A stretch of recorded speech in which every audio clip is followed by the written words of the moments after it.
Houston Texans, in a game that was 7-6 early in the fourth quarter, put up 23 thanks to a couple of defensive touchdowns, including the big sack, strip of Aaron Rodgers, fumble recovery in for the score that gave him a 17-6 lead. That did the Steelers in. Houston moves on. They play next week against New England. This was the Steelers' fewest yards in a playoff game since 1947.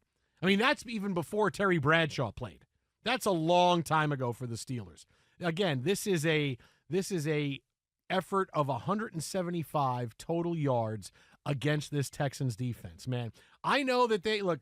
Mm-hmm. I know that the Patriots played well defensively last week and last night and everything else. But man, good luck if this is the Texans defense that's packing for New England on Sunday. Woo! Good luck. What's New that England. over under gotten established? 9.5. 9.5. Could be. This one that came 5-4. close though. 5-4. People had to sweat in the final minutes after that pick six, right? Yeah. All of a sudden, oh, we got the Woody Marks touchdown. Okay, it's 23-6. Wait, now there's a pick six, and we're at 38.5 was the total. We get to 36 in the final minute or two, and it's like, potentially chaos. But 2 of 14 on third downs. We watched Rodgers under duress all night. The offensive line certainly is something that we've been talking about, but his unwillingness, inability to stand in the pocket and try to deliver downfield certainly came to bear repeatedly here. Overall, a fairly clean game, only three penalties, but couldn't take advantage of all the gimmies that C.J. Stroud had early with the would-be fumbles, lost, the 3 turnovers. All of that goes for naught as you're absolutely ineffective from pillar to post on the offense. Now, look, we'll get to the Texans. We'll get to Mike Tomlin. But watching ESPN did a great job with this at the end of the game. Camera, no one talking. Neither announcer was talking. We didn't see anything from Joe Buck, nothing from Troy Aikman. Just the camera following Aaron Rodgers off the field for what could be the last time and into the locker room. And quite honestly, Aaron Rodgers, this should be it. He should come out of this and understand that it's time for me to retire from the NFL, right? For a couple of reasons. One, you saw the game that he played tonight against the Texans, and this defense able to force him into one of the worst playoff games he has ever had.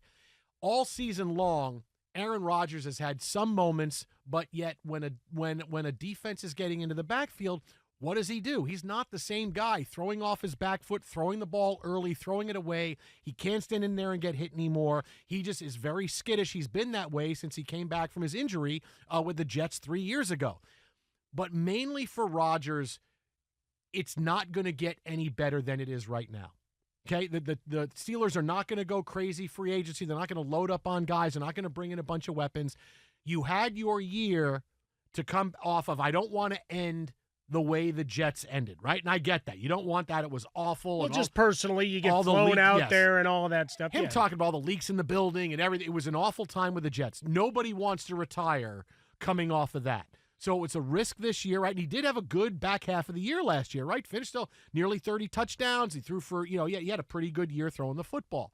But he decided, I'm going to roll the dice and see what I do on an overall better team and let me see what I can do this year. And I know he talked a couple of weeks ago about saying, hey, I have options for next year. But this year for Rodgers, you could see he's clearly not the same quarterback. He had some moments, but he also had moments where it looked like he was absolutely done. It's not going to get better than this. You don't get to choose the ending. Tom Brady chose, hey, I'm done after a playoff game where it's not me holding up the Lombardi trophy one more time, but it's a playoff game. I played as well as I could. It's time for me to go. This is about as close to an end-of-career success that you could walk out on if you're Aaron Rodgers. Next year, it's another year of him getting older. It's another year of him being skittish in the pocket. It's another year of him being slower, trying to make plays. Defense is getting faster, getting after him. When it's almost like being in Vegas, where the objective when you're gambling in Vegas is not to walk away with $1 million. It's when do I walk away with the most money I'm going to walk away with, right? Because if I just stay gambling and I gamble all night, I'm going to lose it all, and then I'm going to lose money. I'm going to go to bed at 6 o'clock in the morning and go, oh, man, I was up like $1,500, and then, I don't know, man, had a couple of bad decisions at 5 a.m. with the roulette wheel or whatever it is. And then you say, what'd you do? Well, now I'm down 300. Like, you have to know when am I going to walk away with the most money, and that's when I walk away. Rodgers has to get when do I walk away with the most chips on the table, and this is that moment, because you can't count that next year is going to go better. It could go worse. You finished on your feet. You won the division. You got your team to the playoffs. You got the sour taste of the Jets out of your mouth. This is how it ends, because if you're Rodgers, you reflect, you're really going to go through what happened next year. Next year is not going to be as good as this year, and then suddenly it's, poor Aaron Rodgers, he stayed a year too long, and look at the memory of him now. Yes, you want to pick a better ending than getting your helmet, rearranging your face on the sack and fumble, return for a touchdown, but you don't always get to pick the absolute end. But ending like this, I think Rodgers should take some time and think about that situation and go, all right, let me get away from the game a bit and go, yeah, it's not going to go any better than this. I'm in my 40s. I'm done. There's other things I can do. This is when to walk away from the game. Yeah, finishes with 24 against 7 for the year, 24 touchdowns, 7 picks, 3,300 yards, a quarterback rating of 90. Intended air yards per attempt, only 2 quarterbacks finished worse than him on the list in front of me of 41 that qualified. Kyler Murray at 5.9. You want to know who was dead last? Dylan Gabriel. There you go. That's your company. Of course, you're also down there with Geno Smith, Jared Goff, Bryce Young, all the usual suspects, your guy, Justin Fields, etc. But it's, look, uneven season. You can go all the way through, and there were moments, right? You have the winning streak, and all of that for Tomlin continues. And there were moments where for him and DK Metcalf down the field, like even today, you watched a couple of, and highlighted it earlier with Calvin Austin, that the receivers at some point are going to stop running their deep routes because you're just getting rid of the ball too fast. So suddenly you look, it's like, oh, wow, the ball actually was where it's supposed to go. But normally he's been hot rotting it or dirting it or taking the sack that you're not even getting to that point. So while it was, I'm sure, a nice cleanser for him off the way the things ended with the Jets, it's tough to say, hey, come back, although you and I have just watched 62 different guys quarterback a game as a starter in the NFL this year.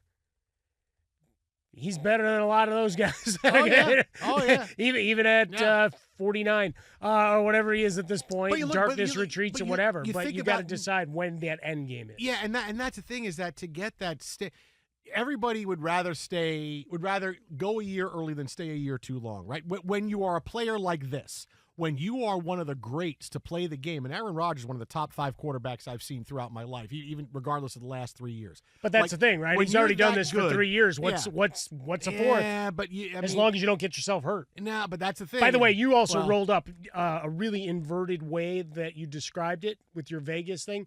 I thought you were going to start picking a guitar and singing The Gambler to me. You got to know. No. You're both too tired to sleep. Is that when you're this great an athlete, you never want the end to be remembered badly. And there's many great athletes that hung on a year or two too long, and that's what you remember. When you think about Joe Namath, the first thing you think of is Super Bowl III, and then you think of, boy, the Rams, that was terrible. Well, you think of Susie Coleman. Willie Mays had one of the greatest 3-4 careers in baseball history, but people still remember his last year with the Mets when he had trouble fielding the ball and running the bases. Emmitt Smith, unbelievable with the Cowboys, but that last year as a Cardinal, just to add more yards to his total. Like, certain players, when they're that good, that becomes a very big memory, and part of your legacy is that you hung on with that year. Now, if you are an average player or you're a really good player and you want to play, hey, okay, right? You play until they take the uniform off you. You need to continue to make money. Okay, Rodgers has made his money. He's had his career, and you want to keep that legacy intact, especially when you have an after career that is going to help you, right? Brady knew, okay, I'm going to leave here. Could he have played another year? Probably could have, but would it have been as good, or would there have been embarrassing situations? And, hey, boy, Brady should have really hung it up, and now trying to get into broadcasting, a little bit of the luster comes off of him. But he knows, I have that next career that I want to get to, and Rodgers has that next career too, whether it's a TV show, whether it's a radio show, whether it's coaching, whatever it's going to be. He's a guy that stirred the drink for a long time, and his popularity has hit incredible levels over the course of the past 3-4 years.